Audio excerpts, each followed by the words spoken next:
students, welcome back to YouTube online classes for BSc first semester in geology subject. So last class we have already finished that phylum Porifera, and the another one phylum is that is in a Protista we have already completed the protozoa and locomotion.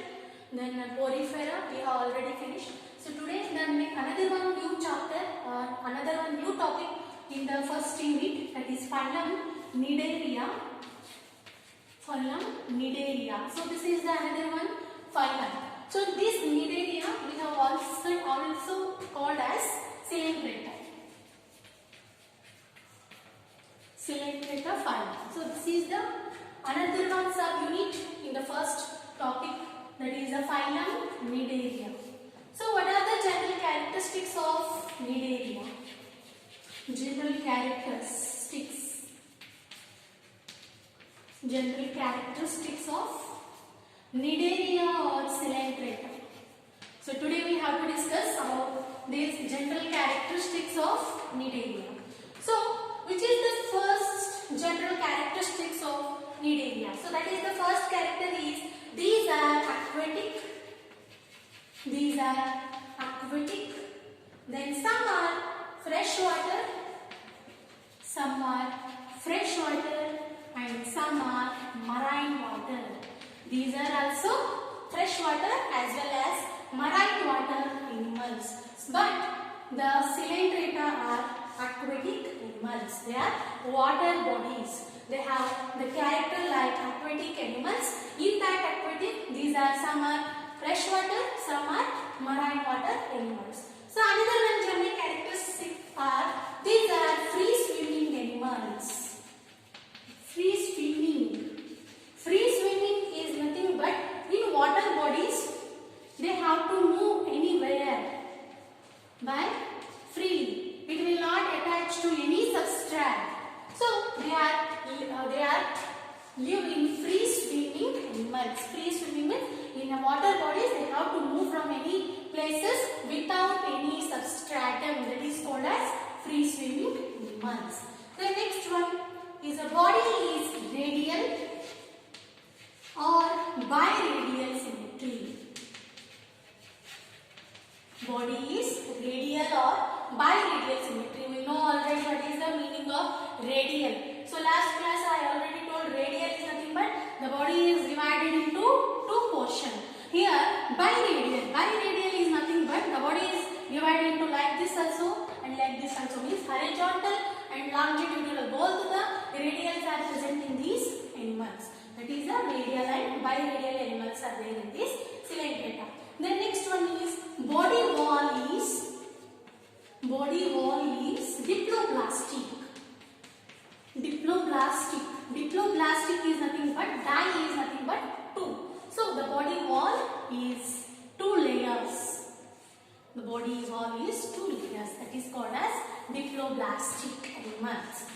The next one is body organization is cell and organ level. The body organization is cell and organ level, means cell to organs are present in these animals. There is no tissue level of organization. Cell and organ level of organization is present in this Cnidaria phylum. The next one is there are two types of individuals are present in these animals. Two types of individuals. Means we can see the animals of Cnidaria into two individuals. One is polyps. It is one type of the individual present in Cnidaria, and another one is medusae. So these are the two different individuals which are present in the phylum Cnidaria. One is polyps and medusa. Then the mouth of polyps and bell margin of medusa often encircled by short, slender tentacles.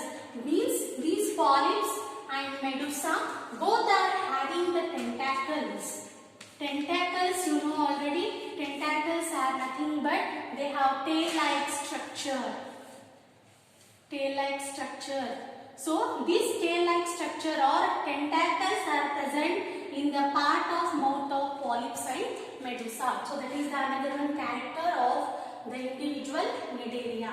The next one is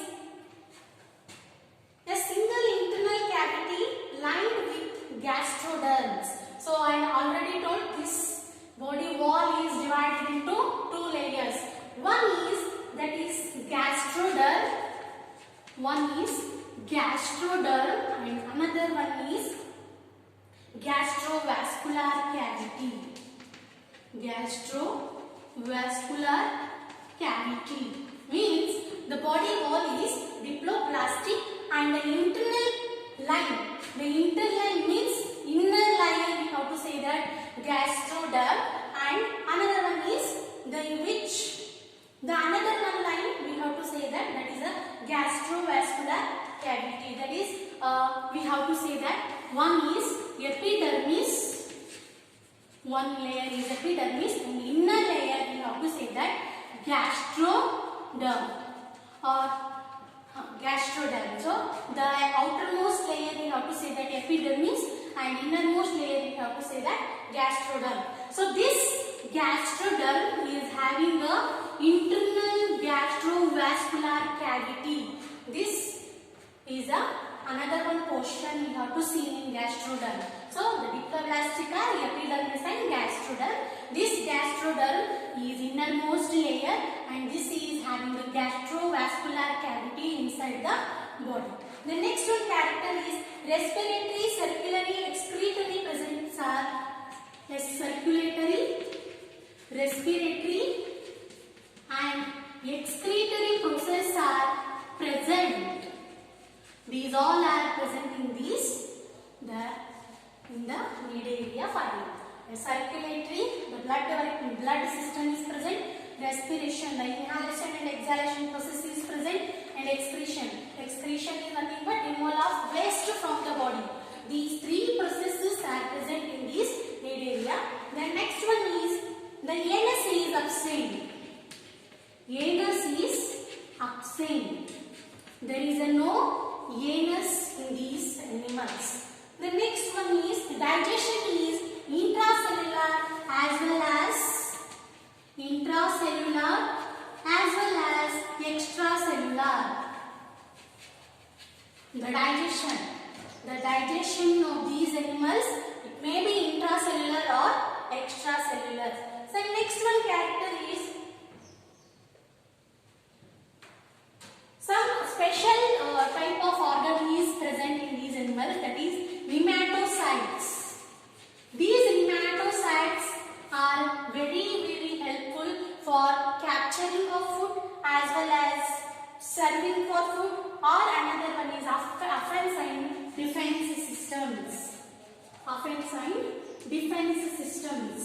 These are nematocytes. Nematocytes are very special character in these Cnidaria, and nematocytes are very useful for capturing of food and another one is surviving of food as well as offensive defense systems. The next one character is nervous system is primitive. You know already, primitive means some portion of the nerve connection is present in these animals. So the nervous system is primitive like of term. The next one is central nervous system is absent. Only nerve nets are present in these animals, but there is no nervous system. There is no nervous system in these Cnidaria phylum. The next one is sensory organs are present. Sensory organs. Sensory organs are present in these animals. The next one is both the sexual reproductions are present. Means asexual and sexual reproductions are present in these animals. And the development includes development is nothing but generation. The development is by larva. There is a larva processes in these animals. That is the development of larva by that is a planula larva. This planula larva is the developmental stage of the generation of Cnidaria. So these are the some general characteristics of the phylum Cnidaria or Coelenterata we have to say. So first one is aquatic, freshwater, marine. So these are aquatic animals and these are free swimming in the water bodies and they will not attach any substratum or any base to the in the water bodies. The next one is radial or biradial, means the body will divide into two parts.